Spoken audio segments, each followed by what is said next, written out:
याचा 31 जुलैला त्याचा मर्डर झालेला आहे आणि तो अत्यंत नौजवान होता, तरुण होता. तो जिल्हा परिषदेच्या निवडणुकीच्या वेळेला पंचायत समितीला होता ना, पंचायत समितीला उभा होता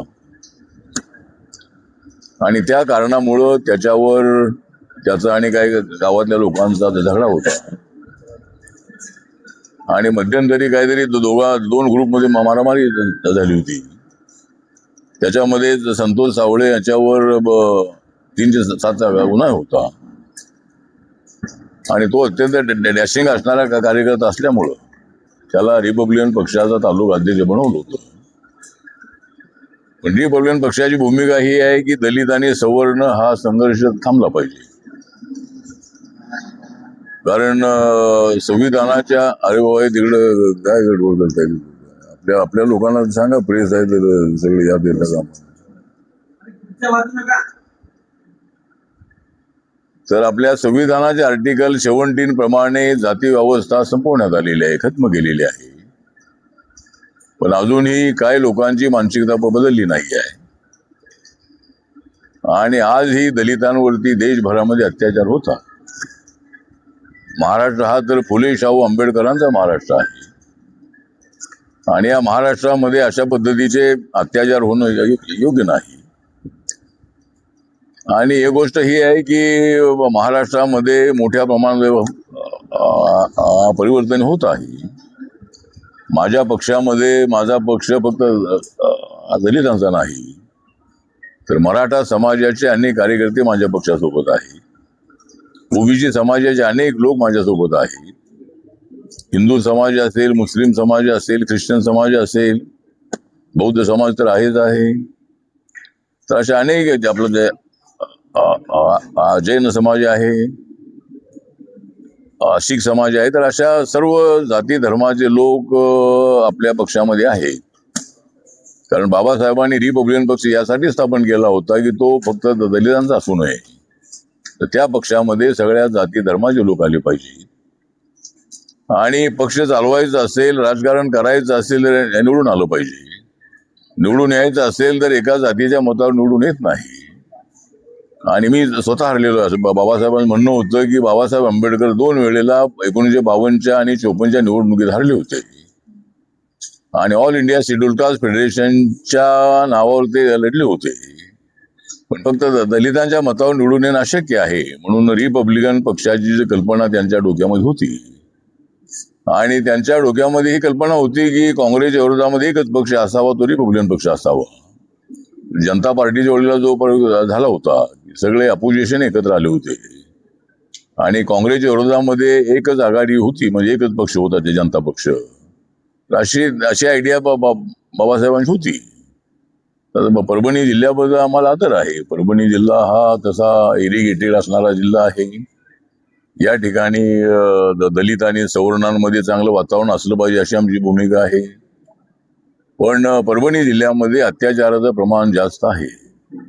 मध्यंतरी बाबासाहेब आंबेडकरांच्या पुतळ्यासमोर असणाऱ्या संविधानाचा अपमान करण्यात आला आणि अशा पद्धतीनं अनेक ठिकाणी आता माझ्याकडे अधिकाऱ्याने माहिती दिलेली आहे.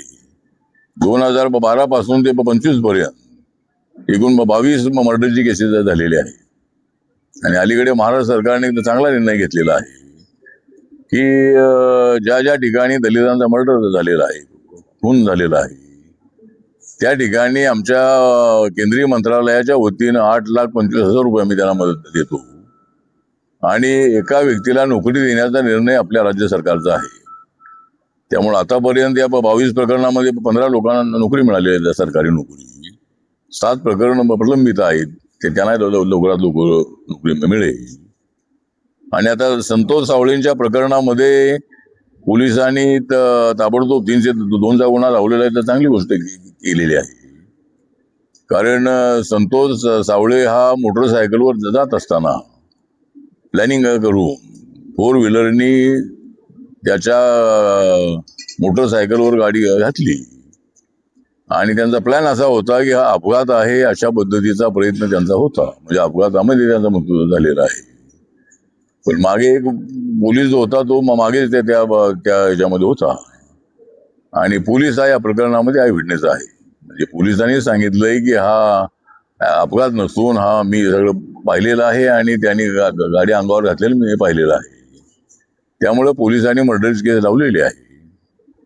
एसपी मला आता भेटलेले आहेत कुमायू, आणि त्यांनी सांगितलं की त्यामध्ये आम्ही मर्डर केस लावलेली आहे, 2 लोकांना पकडलेलं आहे. पण मी त्यांना आता सांगितलेलं आहे की अजून त्याची चौकशी होणं अत्यंत आवश्यक आहे. आणि किंवा मग मी मुख्यमंत्र्यांना सांगून त्याची सीआयडी चौकशी जी आहे, मर्डर केस लावलेले आहेत, चांगली गोष्ट आहे. 2 लोकांना पकडलेलं ही ठीक गोष्ट आहे. पण फक्त 2च लोकांचा याच्याशी संबंध होता असं म्हणता येणार नाही. तर या प्रकरणामध्ये हा झगडा त्यांचा काही वर्षांपासून होता आणि ग्रुप त्याच्यावर सातत्यानं अटॅक करत होता. तर त्यामुळं या प्रकरणामध्ये 8-10 लोकांचा तरी संबंध असण्याची शक्यता आहे. त्यामुळं पोलिसांनी योग्य दिशेनं चौकशी करावी आणि अजून याच्यामध्ये संबंधित असणाऱ्या लोकांना अरेस्ट करणं अत्यंत आवश्यक आहे. मी मुख्यमंत्र्यांना पत्र लिहिणार आहे आणि अशा पद्धतीनं एकमेकाचे मर्डर होणं योग्य नाही आहे. एक तर नामांतराच्या लढ्यामध्येही या जिल्ह्यामध्ये अत्याचार झाले होते. पण ठीक आहे, आता एक तर आमचा मराठा समाज जो आहे त्या मराठा समाजाला आरक्षण मिळालं पाहिजे ही मागणी सर्वात मी केलेली होती. दलित पॅंथरच्या मुवमेंटच्या काळामध्ये मराठवाडा विद्यापीठाला बाबासाहेबांचं नाव देण्याची मागणी करत असतानाच ओबीसीना मंडल आयोगाच्या शिफारशी मान्य करा म्हणून आम्ही मोर्चे काढलेले आहे. आणि गरीब मराठ्यांना आरक्षण मिळालं पाहिजे ही भूमिका सर्वात अगोदर आमची होती. ज्यावेळेला मराठा समाजाला आपण बॅकवर्ड आहोत असं म्हणणं आवडत नव्हतं. म्हणजे आम्ही बॅकवर्ड मागासवर्गीय आहोत. पण नंतर त्यांच्या लक्षात आलं की इतर समाजाला आरक्षण मिळते, पण मराठा समाजामध्ये सगळे लोक श्रीमंत नाही आहे. गावामध्ये 2-4 एकर जमीन असणारे लोक आहेत, 10-15 एकर जमीन असणारे लोक आहेत, पण ते आपल्या मुलांचं शिक्षण करू शकत नाही. एखाद्या मेडिकलला ज्याला ऍडमिशन मिळालं तर तेवढं डोनेशन देऊ शकत नाही. आणि म्हणजे अशी परिस्थिती आहे. त्यामुळं मराठा समाजातल्या लोकांना आरक्षण मिळालंच पाहिजे. ज्यांचं 8 लाखाच्या आतमध्ये उत्पादन आहे त्यांना आरक्षणाचा फायदा झाला पाहिजे. आणि आता माननीय जरांगे पाटील यांच्याशी माझे संबंध अत्यंत चांगले आहेत आणि आता त्यांचं आंदोलन होणार आहे. पण मला असं वाटतं की सर्व मराठ्यांना ओबीसीचं सर्टिफिकेट द्या अशी त्यांची जी आग्रही मागणी आहे. त्याबद्दल आपलं मत एवढंच आहे की ज्यांचं रेकॉर्ड ओबीसी आहे त्यांना आरक्षण मिळालं पाहिजे. पण बळजबरीनं आपण त्या मराठ्याला ओबीसी म्हणून सर्टिफिकेट दिलं तर ते कोर्टामध्ये टिकणार नाही आहे. त्यामुळं खरोखर जे ओबीसी आहे, जे कुणबी म्हणून त्यांची नोंद आहे, अशा लोकांना आरक्षण मिळालं पाहिजे. अशा पद्धतीची आमची भूमिका आहे. राज्य सरकारने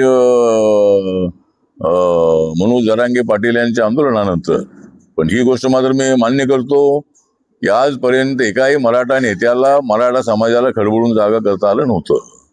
पण मनोज जरांगे पाटील यांनी महाराष्ट्रातल्या मराठा समाजाला जागृत केलेलं आहे आणि लाखोंचे मूर्ती त्यांनी काढलेली आहेत. आपल्या उपोषणाच्या माध्यमातून त्यांनी या प्रश्नाला मोठी तिथोरच आणून दिलेली आहे. आणि त्यानंतर एकनाथ शिंदे मुख्यमंत्री असताना आणि देवेंद्रजी डेप्युटी सीएम असताना, अजितदादा डेप्युटी सीएम असताना त्यावेळेला मराठा समाजाला राज्याचं 10% आरक्षण देण्याचा निर्णय झालेला आहे. सारथीला 1000 कोटीचं बजेट दिलेलं आहे. त्या मराठा समाजाच्या मुलांसाठी हॉस्टेल आहे, ओव्हरसीज स्कॉलरशिप आहे आणि ज्या योजना स्किल ट्रेनिंग आहे, अशा पद्धतीचा अनेक प्रश्नांवर सरकार त्यांना मदत करत आहे. अजूनही ते त्यांना मदत करेल. पण सगळ्या मराठ्यांना या ओबीसीचं सर्टिफिकेट द्या अशा पद्धतीचं जी काही आग्रही मागणी आहे त्याबद्दल थोडस विचार करणं आवश्यक आहे. ज्यांच्या ओबीसीच्या नोंदी आहेत त्यांना दिल्याच पाहिजे. आणि ऑलरेडी आता नरेंद्र मोदी सरकारने इकॉनॉमिक विकर सेक्शनला 10% आरक्षण दिलेलं आहे. मग जे एससी एसटी आणि ओबीसी मध्ये जी जात येत नाही, जी फॅमिली येत नाही, जी जात येत नाही, जी फॅमिली येत नाही, ज्या फॅमिलीचं उत्पादन 8 लाखाच्या आतमध्ये आहे, मग ती फॅमिली हिंदू असेल, मुस्लिम असेल, शीख असेल, ईसाई असेल, जैन असेल, कुणी असेल, आपला ब्राह्मण समाज असेल, तर अशा कुटुंबांना आरक्षण देण्याचा नरेंद्र मोदी सरकारचा निर्णय आहे आणि 50%च्या पुढे आरक्षण देता येत नाही अशी कोर्टाची गाईडलाईन आहे. पण कोर्टाने या विषयावर मात्र पॉझिटिव्ह भूमिका घेतलेली आहे. जर इतर समाजातल्या गरीब मुलांना शिक्षणामध्ये नोकऱ्यामध्ये त्याचा फायदा होत असेल तर त्याच्यावर स्टे किंवा त्याच्याबद्दल त्यांनी आपलं निगेटिव्ह मत व्यक्त केलेलं नाही. त्यामुळं ठीक आहे, तर हा जो आरक्षणाचा मुद्दा आहेच आहे. परंतु आता अलीकडे मोठ्या प्रमाणामध्ये पेपर लीक होण्याची प्रकरणं होत आहे, तर हे बाब योग्य नाही. नीट एक्झामच्या पेपर लीक मध्ये महाराष्ट्रातल्या अनेक लोकांचा संबंध होता आणि आता सर्वांना पकडण्यात आलेलं आहे, त्यांना जेलमध्ये टाकलेलं आहे.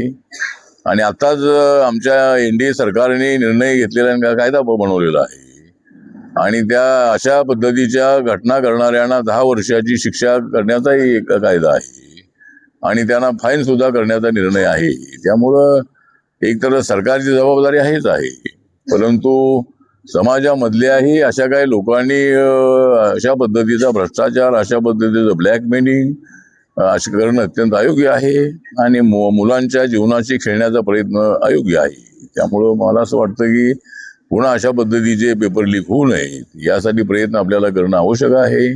अधिकाऱ्यांनी सुद्धा लक्ष देणं अत्यंत आवश्यक आहे. मध्यंतरी काहीतरी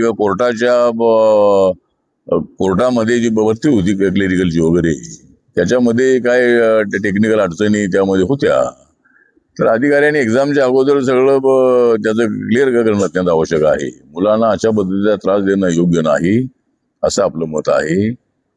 आणि आता एक तर आपली कॉक्रोच जनता पार्टी जी आहे, कॉक्रोच जनता पार्टीचे नेते आपले अभिजित रिपके हे आपले हिंगोलीचे प्रॉपर राहणारे आहे. ते औरंगाबादमध्ये राहिलेले, त्यांचे वडील इंजिनियर होते आणि तो अत्यंत अभ्यास असणारा तरुण आहे. आणि याच्या आपल्या अरविंद केजरीवाल यांच्या टीममध्ये तो राहिलेला आहे. तसा तो सोशल मीडियावर अत्यंत ऍक्टिव्ह असणारा तरुण आहे आणि त्याने आंदोलन जे केलं ते आंदोलन योग्य विषय पकडून त्याने आंदोलन केलं आणि त्या आंदोलनाला यश पण आलेलं आहे. तर नरेंद्र मोदी सरकारने त्यांची मागणी, धर्मेंद्र प्रधानचा राजीनामा मागणी जी होती ती मान्य केलेली आहे, त्यांचा राजीनामा घेतलेला आहे. मुलांवर केसेस करू नका हे जे त्यांची मागणी होती ती मान्य करण्यात आलेली आहे. आणि ज्या मुलांनी आत्महत्या केली एक्झाम पेपर लीकच्या नंतर, त्या कुटुंबियांना मदत करण्याच्या संबंधामध्ये आश्वासन सरकारने दिलेलं आहे. त्यामुळं तिथे आंदोलनाला यश आलेलंच आहे. आणि पण आता इथे एक आंदोलन झालेलं होतं आपल्या बाबासाहेब आंबेडकरांच्या पुतळ्यासमोर असणाऱ्या संविधानात अपमान झाला होता. तर त्याच्यामध्ये अनेक मुलांवरती केसेस आहेत, अनेक विद्यार्थी पण त्यामध्ये आहे. तर मी मुख्यमंत्र्यांना भेटून त्या काही केसेस आहेत त्या विड्रॉ करण्याचा प्रयत्न मी करणार आहे. तर मराठा आंदोलनाच्या सगळ्या केसेस विड्रॉ केलेल्या आहेत. आमच्या नामांतर आंदोलनामधले अनेक केसेस विड्रॉ केलेले आहेत. तर या केसेस सुद्धा विड्रॉ कराव्यात अशा पद्धतीची आमची मागणी आहे. आणि बाकी मग आता आमचा रिपब्लिकन पक्ष जो आहे, मी दिल्लीमध्ये असल्यानंतर मला दिल्लीमध्ये तिसऱ्यांदा राज्यसभेवर जाण्याची संधी मिळालेली आहे आणि मी काँग्रेसच्या अलायन्समध्ये 3 वेळेला मी लोकसभेत होतो आणि 6 वेळेला मला संसदेमध्ये जाण्याची संधी मिळालेली आहे. आणि आपला रिपब्लिकन पक्ष जो आहे या देशाच्या सर्व राज्यामध्ये 28 राज्यामध्ये आहे, 8 केंद्रशासित प्रदेशामध्ये आहे, नागालँडमध्ये आणि मणिपूरमध्ये आपला पक्ष रेकग्नाइज आहे आणि अजून 2 राज्यामध्ये जर आमच्या पक्षाला मान्यता मिळाली तर आमच्या पक्षाला राष्ट्रीय मान्यता मिळेल. आणि रिपब्लिकन ऐक्याचा जो प्रश्न आहे, आता रिपब्लिकन पक्षाचा ऐक्य होत नाही तोपर्यंत माझा पक्ष मी वाढवतच राहणार आहे. ज्यावेळेला ऐक्य होईल त्यावेळेला त्याचा चांगला उपयोग होईलच. पण देशामध्ये आपल्याला पक्ष चांगला विस्तारतो आहे आणि आता ज्या 4 राज्याच्या निवडणुका येणार आहे, तर आता उत्तर प्रदेश आहे, उत्तराखंड आहे, मणिपूर आहे आणि पंजाब आहे. या 4ही ठिकाणी आरपीआयच्या शाखा आहेत आणि त्या ठिकाणी सर्व ठिकाणी आरपीआय काही ठिकाणी उमेदवार उभे करणार आहे आणि बाकीच्या ठिकाणी बीजेपीला पाठिंबा देणार आहे. त्यामुळे 4ही राज्यामध्ये आपण निवडणुका लढणार आहोत.